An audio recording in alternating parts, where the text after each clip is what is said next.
성종왕 이야기. 조선의 궁궐에 아침 안개가 내려앉았습니다. 어린 나이에 왕위에 오른 한 소년이 있었습니다. 그의 이름은 성종.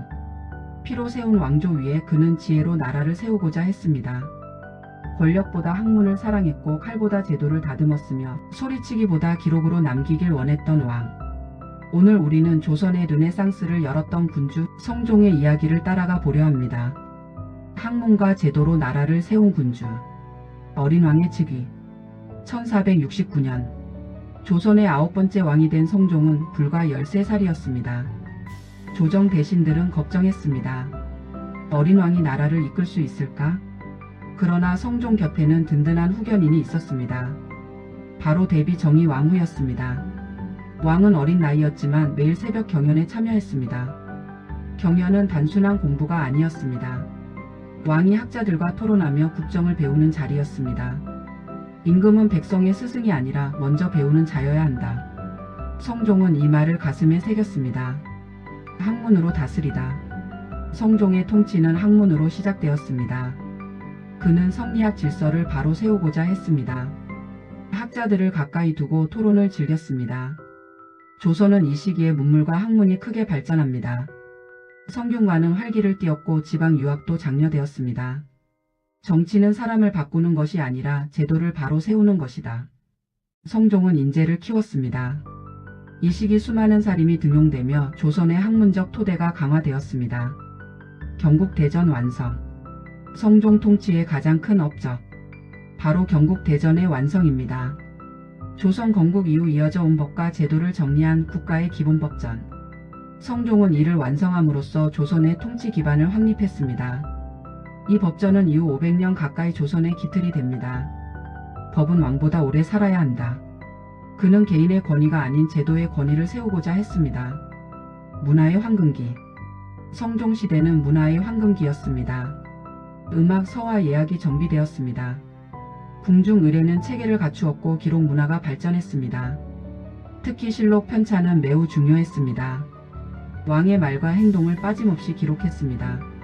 성종은 이를 두려워하지 않았습니다. 훗날의 역사가 나를 평가하라. 그는 기록 앞에 겸손했습니다. 사림의 성장. 성종은 훈구 세력 중심의 정치를 완화하고 사림을 중앙 정계에 진출시켰습니다. 이 변화는 이후 조선 정치의 큰 흐름이 됩니다. 그러나 변화는 늘 갈등을 동반합니다. 훈구와 사림의 긴장은 점차 깊어졌습니다. 성종은 균형을 잡으려 애썼습니다. 그러나 그 씨앗은 훗날 연산군 시대의 비극으로 이어지게 됩니다. 백성을 향한 마음. 성종은 민생을 중시했습니다.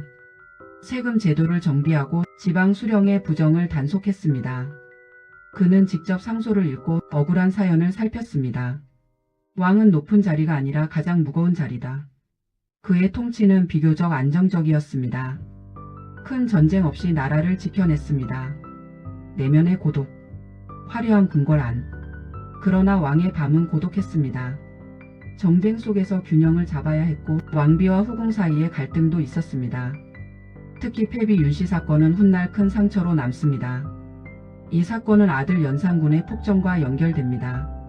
성종은 아버지이기도 했지만 국가의 군주이기도 했습니다. 그 사이에서 그는 인간으로서 흔들렸습니다. 안정의 시대. 성종 제1기간은 비교적 평화로웠습니다. 외교는 명나라와 안정적 관계를 유지했고 국방은 방어 체계를 다졌습니다. 학문, 법, 문화, 제도. 모든 것이 정비되던 시대. 조선은 이 시기 가장 안정적인 기반을 마련합니다.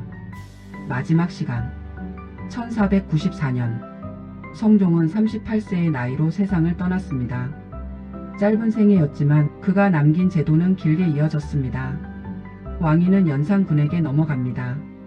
그리고 조선은 또 다른 경랑 속으로 들어갑니다. 신막. 역사 속의 평가. 성종은 화려한 정복 군주가 아니었습니다.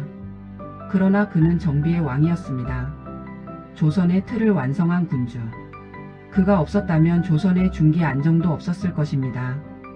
역사는 그를 문치주의의 완성자라 평가합니다. 왕은 떠났지만 법은 남았습니다. 사람은 사라졌지만 제도는 이어졌습니다. 성종의 삶은 이렇게 말합니다. 눈에 보이는 업적보다 오래 남는 기반을 세워라. 그는 조용했지만 단단했습니다. 화려하지 않았지만 깊었습니다. 그리고 우리는 묻습니다. 나는 무엇을 남기고 있는가? 이런 역사 이야기가 마음에 드셨다면, 조선의 다른 왕들 이야기, 숨겨진 인물들의 드라마, 감동적인 역사 속 삶을 계속 만나보고 싶으시다면 구독과 좋아요로 함께 해주세요. 여러분의 응원이 더 깊은 이야기의 씨앗이 됩니다. 다음 시간에는 또 다른 왕의 이야기로 찾아오겠습니다. 함께 걸어가 주셔서 감사합니다.